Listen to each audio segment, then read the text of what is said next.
Hello everyone, আমি কুশল আর আপনারা দেখছেন দ্য অ্যাকোরিয়াম মেকানিক। আগের ভিডিওতে আমি বলেছিলাম মাত্র 500 টাকায় কিভাবে আপনি আপনার অ্যাকোরিয়ামকে আপডেট করবেন। মাত্র 500 টাকায় কি সত্যিই একটি ক্রিস্টাল ক্লিয়ার অ্যাকোরিয়াম বানানো সম্ভব?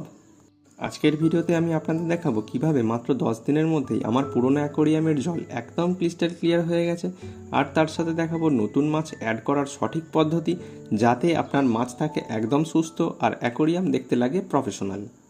আজ থেকে 10 দিন আগে আমি আমার এই পুরনো অ্যাকোরিয়ামটি নতুন করে সেট আপ করেছিলাম। আজ 10 দিন পর আপনারা দেখতে পাচ্ছেন জল একদম ক্রিস্টাল ক্লিয়ার, কোনো রকম ক্লাউডিনেস নেই, পুরো ট্যাঙ্ক হেলদি কন্ডিশনে আছে। এবার সময় মাছ ইন্ট্রোডিউস করার। অনেকেই একটা বড় ভুল করেন, দোকান থেকে মাছ এনে সরাসরি ট্যাঙ্কে ছেড়ে দেন। এটা একদমই উচিত না, কারণ এতে মাছ টেম্পারেচার শক খেতে পারে আর অনেক সময় মাছ মারাও যেতে পারে। এছাড়াও দোকানের নোংরা জল যদি আপনার অ্যাকোরিয়ামে ঢুকে যায় তাহলে বিভিন্ন সমস্যা তৈরি হতে পারে, যেটি আপনার পুরনো মাছের উপর ডাইরেক্ট ইম্প্যাক্ট ফেলে। তাহলে আসুন জেনে নিই সঠিক পদ্ধতি। প্রথমে প্যাকেটটি অ্যাকোরিয়ামের জলের উপর ভাসিয়ে রাখুন কমপক্ষে 30 থেকে 40 মিনিট। এর ফলে প্যাকেটের জলের টেম্পারেচার আর অ্যাকোরিয়ামের জলের টেম্পারেচার এক হয়ে যাবে। তারপর অ্যাকোরিয়াম থেকে কিছুটা জল একটি আলাদা বালতিতে নিয়ে নিন। এইবার প্যাকেটটি সেই বালতির মধ্যে রেখে ধীরে ধীরে প্যাকেটটির মুখ খুলে দিন।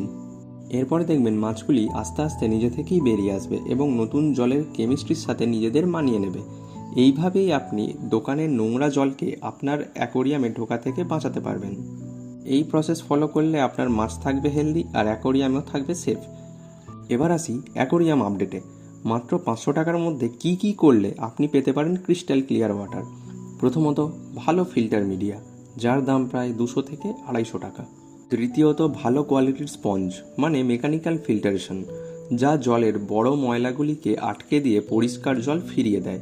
এর দাম প্রায় 100 থেকে 150 টাকা। আর তৃতীয়ত, লিকুইড বেনিফিশিয়াল ব্যাকটেরিয়া, যার দাম প্রায় 200 থেকে 300 টাকা।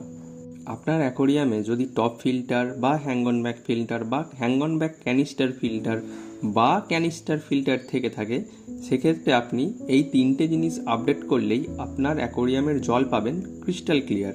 যদি আপনার গোল্ডফিশ ট্যাঙ্কে এখনও পর্যন্ত স্পঞ্জ ফিল্টার বা পাওয়ার হেড ফিল্টার থাকে, সেটির পরিবর্তে আপনি top filter, hang-on back canister, hang-on back filter বা ক্যানিস্টার ফিল্টার আপনি এখানে ইউজ করতে পারেন।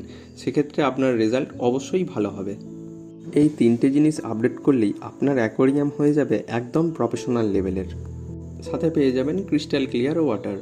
সিম্পল স্টেপগুলি ফলো করে দেখুন, আপনার মাছ থাকবে হেলদি, আপনার অ্যাকোরিয়াম দেখাবে একদম ক্রিস্টাল ক্লিয়ার এবং প্রফেশনাল। ভিডিও ভালো লাগলে অবশ্যই লাইক করুন, আর এরকম ইনফরমেটিভ কন্টেন্ট পেতে অবশ্যই সাবস্ক্রাইব করুন। আমি কুশল, আপনি দেখছেন দ্য অ্যাকোরিয়াম মেকানিক। আবার দেখা হবে পরের ভিডিওতে। ধন্যবাদ।